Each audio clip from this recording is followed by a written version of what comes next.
How to increase your tips by shaping your career for success. Shape your career for success with these 5 easy steps.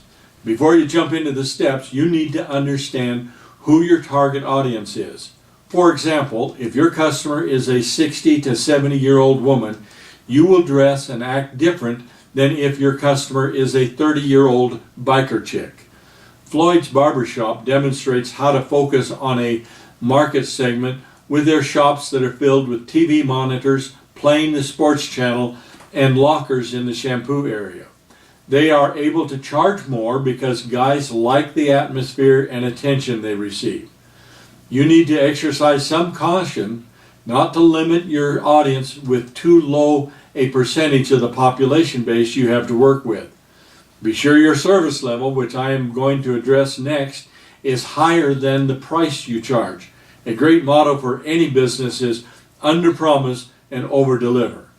I'm going to use the acronym SHAPE, that's S-H-A-P-E, to help you remember the 5 steps that will ignite your career as a successful hairstylist or barber. The S is for service. It seems we live in a day where customer service has become an oxymoron. The good news is it doesn't take a lot to excel above the competition. Service starts when your customer walks in the door. How will you treat your guest? Will you offer a drink or a snack? Do you have a comfortable reception area with reading material, music, or television to watch? Perhaps, depending on your target audience, you may want to have videos playing showing different hairstyles that may be of interest to your customer. Consider the level of service you want to provide. Will you be satisfied with a tattered book of hairstyles on the coffee table, or will you have videos playing on a big screen? It's my personal opinion that you should provide a shampoo to every customer before you begin the haircut. I had a stylist who gave me a scalp massage with the shampoo that was to die for. Some days I actually fell asleep during the process. Her challenge was she worked in a high-volume franchise salon. The owner fired her because she was taking too much time with each customer and fell behind in the number of haircuts they wanted every shift. My suggestion was to work in a more upscale salon or rent space at one of the local salon suites. But then I'm an independent thinker and I believe in establishing your own business as the best way to maximize your time and efforts. After the shampoo bowl is the most important step in your entire process. Communicate with your customer. What do they want done? This is not about you and the type of haircut you want to do. It is about your customer and what they want. If the cut is wrong, you are not likely to receive a good tip. If it will not work for your customer when they get out of the shower the next morning, you will risk losing the customer for good.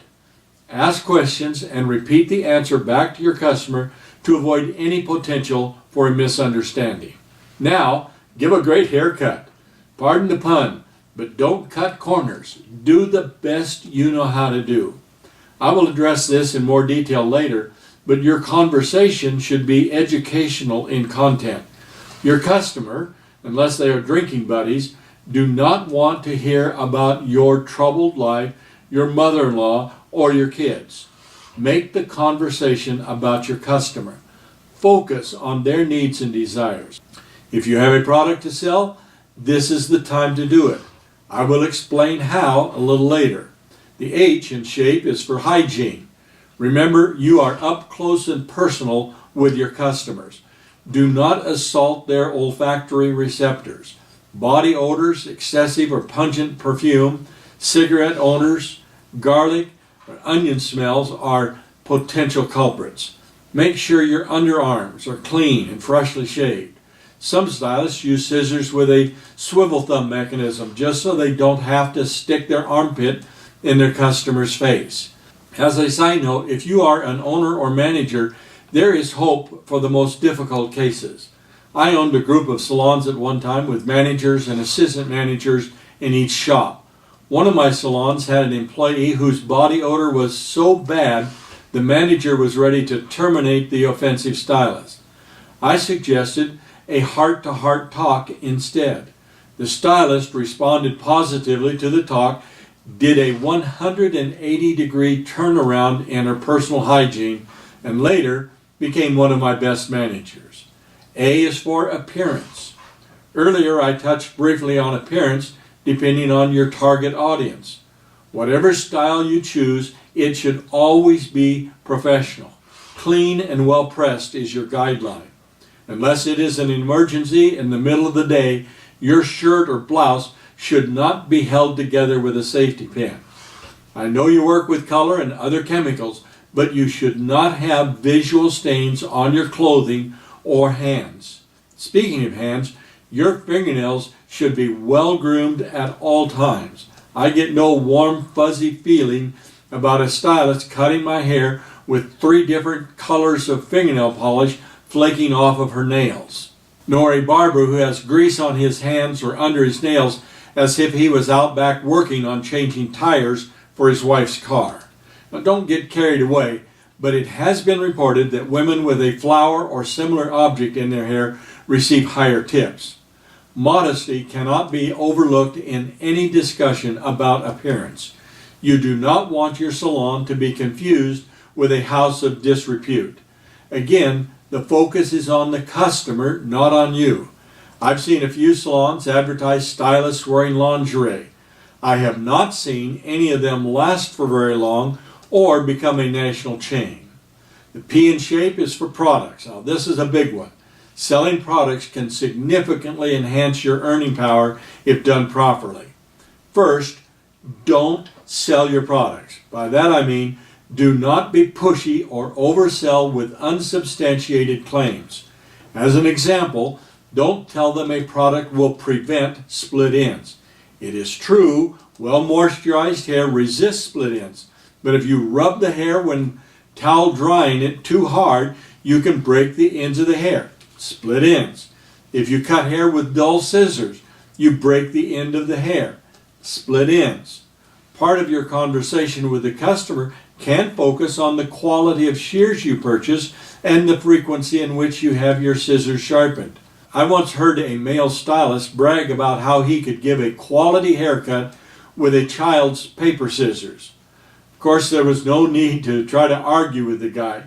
However, quality shears that are sharpened to perfection enhance your ability to provide your customer with a quality haircut.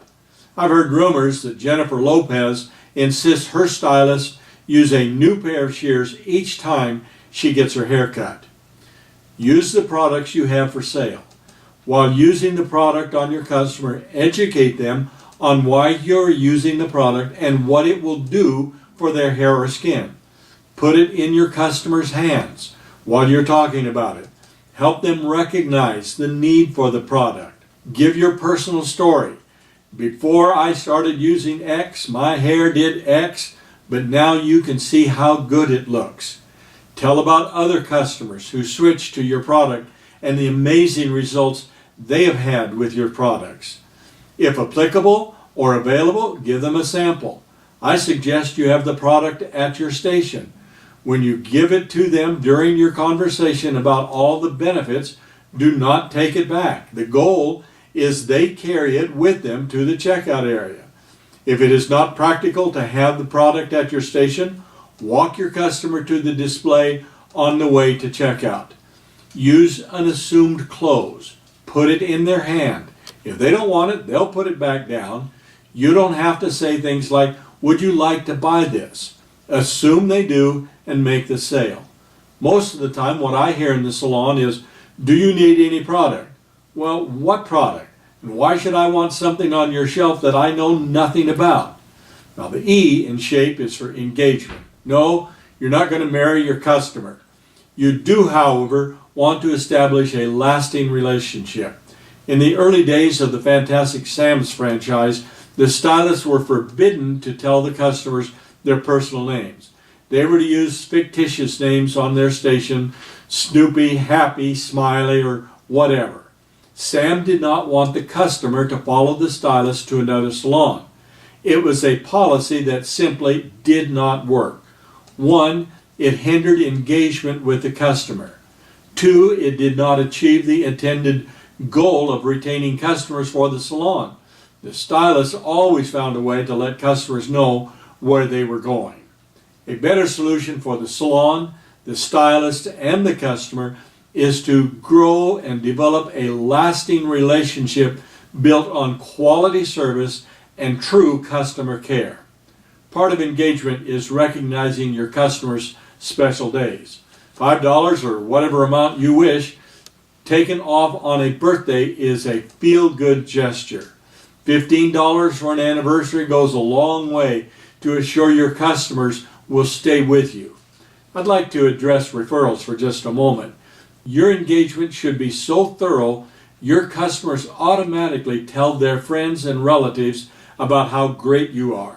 In my experience, an earned referral is so much better than a coerced name given reluctantly. If you want to increase your tips, focus on shaping your career for success. You can do it. If you would like more tips for career building, be sure to click on the subscribe button below. There is no cost or obligation. We just want to share success stories and practices with you. My name's W.L. Laney. I'm the inventor of the Diamond Rose Superior Sharpening System and founder of Musashi Shears and Sayuri Shears, both quality Japanese style shears. I trust you're having a wonderful day and will shape your career for success.